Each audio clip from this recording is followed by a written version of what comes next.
Hello, good morning dear students. अपना विज्ञान की क्लास के अंतर्गत मैं आपका हार्दिक अभिनंदन करता हूं। डियर स्टूडेंट्स, अपना जो चैप्टर चल रहा है, चौथा चैप्टर परमाणु की संरचना यानी कि structure of atom. Structure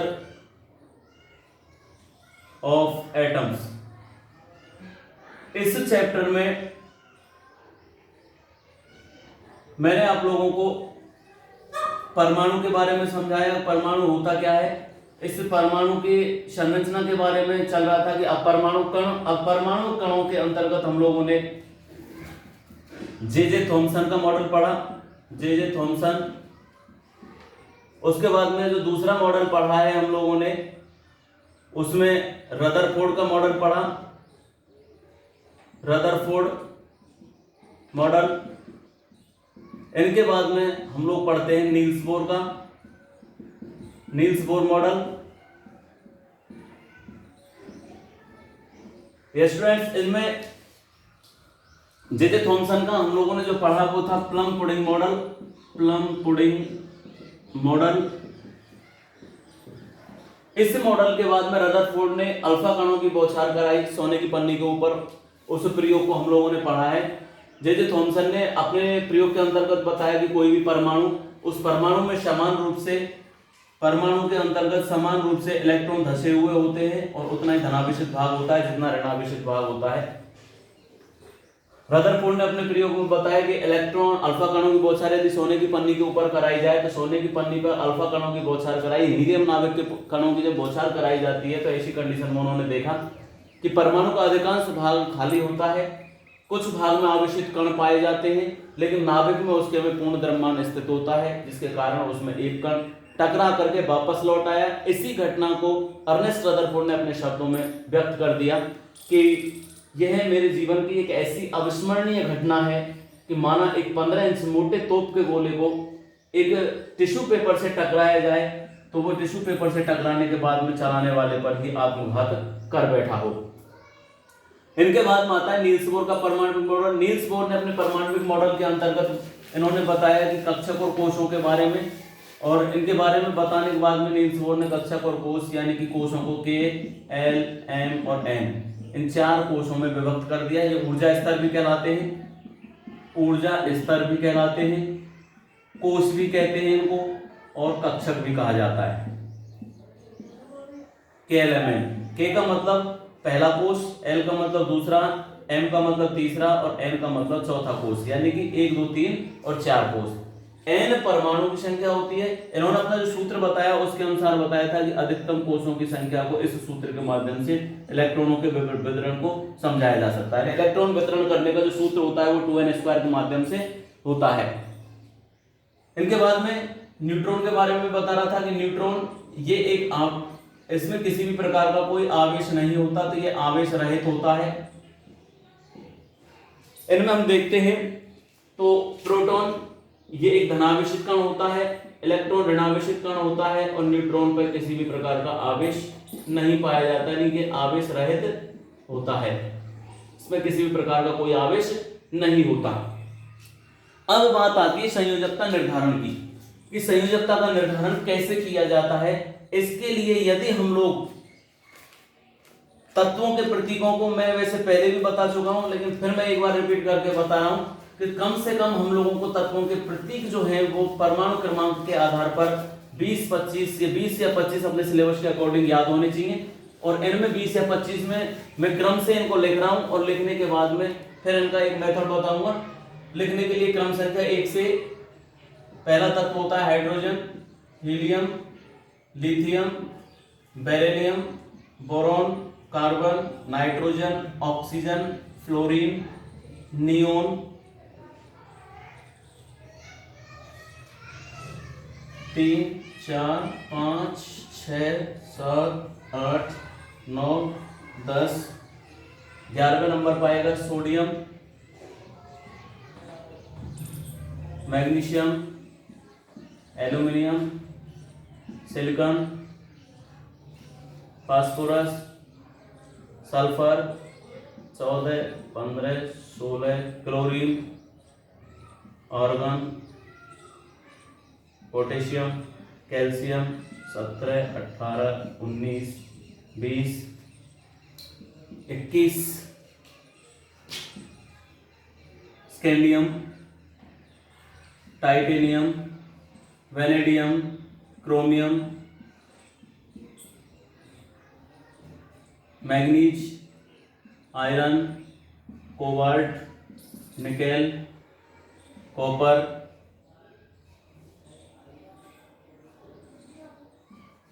zinc. 25, 26, 27, 28, 29, 30।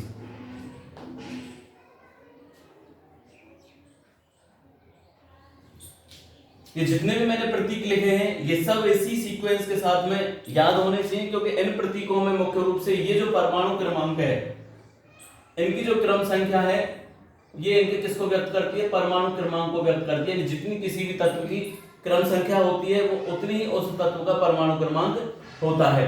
जैसे उदाहरण के तौर पर हम लोगों से कह दिया जाए कि हाइड्रोजन का परमाणु क्रमांक कितना है तो 1, मैग्नीशियम का परमाणु क्रमांक कितना है तो 12, सिलिकॉन का कितना है 14।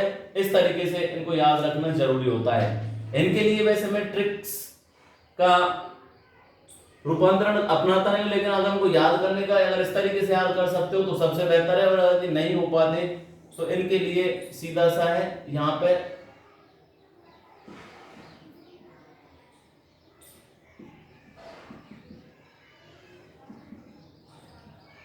चल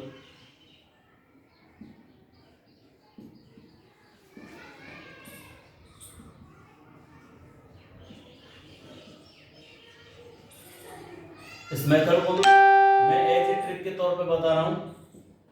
जैसे यहां से पहला शब्द हाँ शब्द ले लिया, हाँ हेली, हाँ से एच, हेली यानी एच ई और एल आई, बेबी यानी बी ई और बी, सी से चल, एन से नच, ओ से और, एफ से फटाफट, एन से निकल। इसी तरीके से यहां अगर ट्रिक्स बनाया जाए इसका तो ना, एन ए ना, मैग्नीशियम का मांग, आलू, शिकरकंद, प्याज, शलगम, ये एक ट्रिक हो गया। ऐसे ना, मांग, आलू, शिकरकंद, प्याज, शलगम, Cl का कल, आर्गन और के से क्या, कैल्शियम का काटा। यानी कि यहां से एक ट्रिक ये पूरा हो गया, 20 हो गए। और यहां से आगे फिर आ जाता है साइंस। एससी शब्द का मतलब हो गया साइंस, टाइटेनियम का टीचर, वनिता, क्रेमानी, CR, मन, MN, फे, को, नी। और यहां से कॉपर जिंक के लिए क्यों, जान, एक और आ जाता है गैलियम जलाती। तो इस तरीके से हम इनको 31 तत्वों को याद रख सकते हैं। अब इन 31 तत्वों को याद रखने का जो एक मेथड है मैंने एज ए ट्रिक्स बताया। या तो आप इनको बगैर ट्रिक्स के याद रख सकते हो, क्योंकि इनमें आपको कंफ्यूज होने की संभावना ज्यादा रहेगी। लेकिन यहां से आगे इनको याद रखने के लिए आप सीधा इनको याद रख सकते हैं जिस तरीके से मैंने इनको लिखा है। इनको लिखने के लिए सीधा सा ये है, hydrogen, helium, lithium, beryllium, boron, carbon, nitrogen, oxygen, fluorine, neon, sodium, magnesium, aluminium, silicon, phosphorus, शलगम, chlorine, argon, potassium, calcium, scandium, titanium, vanadium, chromium, manganese, iron, cobalt, nickel, copper, zinc, gallium. ये 31 तत्व हो जाते हैं। 31 तत्वों का परमाणु क्रमांक अपने लिए अति आवश्यक है, क्योंकि इनका उपयोग हम आगे भी 10th क्लास के अंतर्गत भी हम इनका उपयोग विभिन्न प्रकार की रासायनिक अभिक्रियाओं को, उनकी संयोजकताओं को संतुलित करने के लिए काम में लेते हैं। यदि हमारे लिए इनका परमाणु क्रमांक के आधार पर यदि हमें क्रम से याद है तो हम लोग इनको आगे हल कर सकते हैं, लेकिन यदि ये याद नहीं है तो हम इनको हल नहीं कर सकते। अब बात आती है वेलोसिटी यानी संयोजकता की। और संयोजकता में यदि हम देखें तो माना, अब इसमें मैंने नील्स बोर का जो लिया है, नील्स बोर के अनुसार जो आता है, नील्स बोर के अनुसार इलेक्ट्रॉन का वितरण तो 2n²। इसके n क्या है, n होता है कोश की संख्या, कोश की संख्या, n का मतलब होता है यहाँ पे कोशों की संख्या। अब यदि कोश की संख्या ली हुई है तो प्रथम कोष यानी कि पहला कोष, प्रथम कोष, पहला कोष क्या है 1, तो 2n स्क्वायर है, तो बराबर 2n स्क्वायर 2 1 स्क्वायर, ये हो जाएगा बराबर 2, अर्थात k कोष, पहला कोष कौन सा है k कोष में अधिकतम इलेक्ट्रॉन कितने हो सकते हैं 2। दूसरा है द्वितीय कोष, द्वितीय कोष में वो ये सूत्र लगेगा 2n स्क्वायर, n का मतलब 2, तो 2 स्क्वायर, 2 इंटू 2 का स्क्वायर कितना हो गया 4, 4 गुने 8। दूसरे कोष में अधिकतम इलेक्ट्रॉन कितने हो सकते हैं 8। तृतीय, इसी तरीके से तीसरे में तो n के स्थान पे 3 रख देंगे, 2 3 स्क्वायर बराबर 3 3 9 दूने 18। चौथे कोष में ये हो गया इसका k l n और n का मतलब 4, चौथा कोष 4 स्क्वायर यानी 4 चौक 16 दूना 32। पहले कोष में अधिकतम इलेक्ट्रॉनों की संख्या कितनी होगी 2, k कोष में अधिकतम इलेक्ट्रॉन कितने होंगे 2, l कोष में अधिकतम इलेक्ट्रॉन कितने होंगे 8, m कोष में टोटल इलेक्ट्रॉनों की संख्या कितनी हो जाएगी 18 और n कोष में इलेक्ट्रॉनों की संख्या हो जाती है 32। यानी इस तरीके से कोषों का निर्धारण ये नील्स बोर के अनुसार किया गया, नील्स बोर के आधार पर।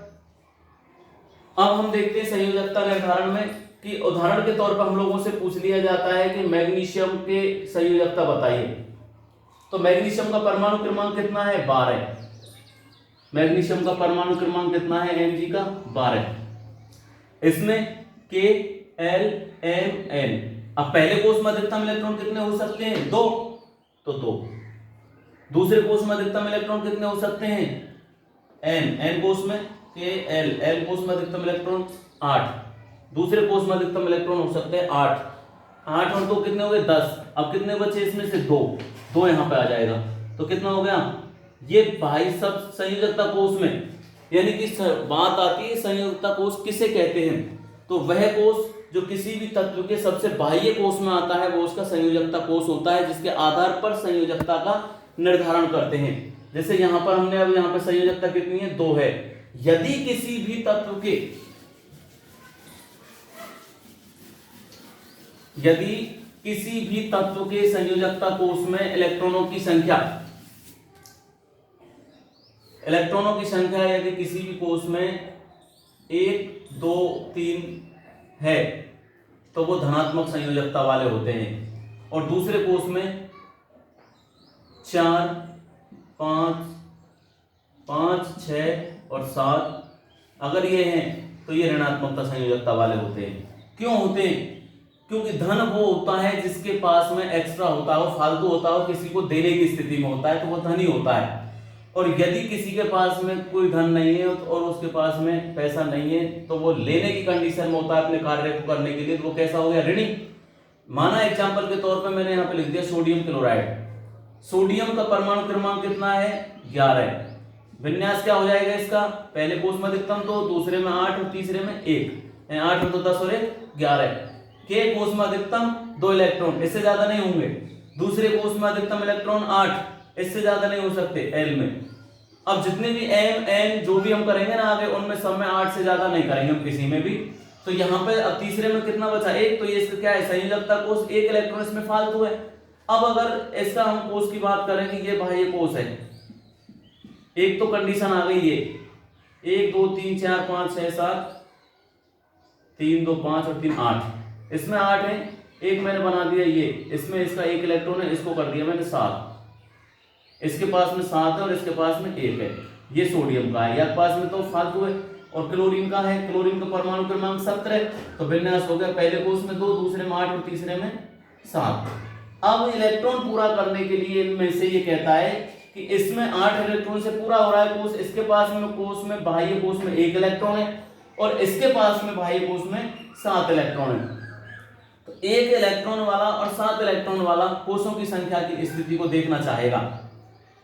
तो फॉर एग्जांपल मैं बता दूं कि माना उदाहरण के तौर पे किसी भी व्यक्ति के पास में 1 रुपया है, दूसरे व्यक्ति के पास में 9 रुपए है और वही कार्य 10 रुपए से हो रहा है। एक के पास में 1 रुपया है, एक के पास में 9 रुपए हैं और ये कार्य हो रहा है 10 रुपए से। यानी एक व्यक्ति या एक स्टूडेंट ये कह रहा है कि कॉपी लेके आनी है और कॉपी लेके आनी है, उसकी कीमत कितनी 10 रुपए। एक स्टूडेंट के पास में 1 रुपया है, वो भी कॉपी लेना चाह रहा है, एक स्टूडेंट के पास में 9 रुपए है, वो भी कॉपी लेना चाह रहा है, तो कॉपी लेने में सक्षम होगा कौन?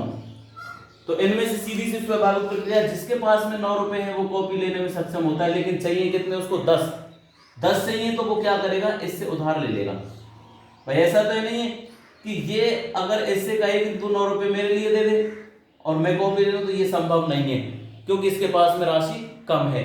लेकिन यहां से ये अगर कहना चाहेगा तो ये इसको ले लेगा और इससे कह देगा यदि भविष्य में तुझे जरूरत पड़ेगी तो मैं तुझे लौटा सकता हूं, तो ये लौटा भी देगा। इसलिए हमेशा, या फिर मैं सीधी सी सैद्धांतिक दृष्टिकोण से बात करूंगा, यानी किसी के पास में किसी के धन की अगर कंडीशन है, आर्थिक स्थिति जिसकी कमजोर है, इसकी औसतन कमाई जिसकी कमजोर है, ऐसी कंडीशन में यदि वो व्यक्ति ये कहता है कि उसके पास में आमदनी है 1000 रुपए पर मंथ की, 1000 रुपए महीने वो कमाता है और किसी भी कार्य को करने के लिए उसको जरूरत हो जाती है 50,000 रुपए की। अब वो किसी भी व्यक्ति के पास आर्थिक स्थिति इसकी क्या है? कमजोर है। एक व्यक्ति की मंथली आमदनी 40,000 रुपए है, वो भी व्यक्ति एक कार्य कर रहा है 50,000 रुपए वाला और ये भी 50,000 का कार्य करना चाह रहा है। ये यदि किसी के पास में, पैसे वाले के पास में जाएगा तो पैसे वाला देने से पहले ये सोचेगा कि ये व्यक्ति देगा कहां से, 50,000 रुपए देगा कहां से ला करके यदि मैं इसको दे दूं उधार, तो वो इसको नहीं दे सकता। लेकिन अगर ये व्यक्ति चला जाता है तो इसको ये व्यक्ति आसानी से दे सकता है कि ये आराम से 40,000 कमाता है, 1 महीने 2 महीने 10 महीने में लौटा भी सकता है। लेकिन यहाँ पे संभावना नहीं है क्योंकि आर्थिक स्थिति कमजोर है और खर्चे अधिक है। इसलिए सीधा सा हमको यहाँ पे ये ध्यान रखना है कि हमेशा जिनके इलेक्ट्रॉनिक मान 1 2 3 है, यानी आधे से कम है, यानी अधिक इलेक्ट्रॉन होने चाहिए कोष को पूरा करने के लिए 8, इसके आधे कितने हो जाते हैं? 4। यदि 4 से कम है, 1 2 3 इलेक्ट्रॉन है, तो ये कैसे हैं? धनात्मक हैं। और यदि संयोजकता कोष में 5 6 और 7 हैं तो ये कैसे हैं? ऋणात्मक हैं। 4 कैसा होता है? धनात्मक होता है, किसी से देने की कंडीशन धनात्मक, लेने की कंडीशन में ऋणात्मक हो जाता है। और जिसकी संयोजकता कोष में 8 इलेक्ट्रॉन होते हैं उसकी संयोजकता होती है 0। जैसे पहला परमाणु है,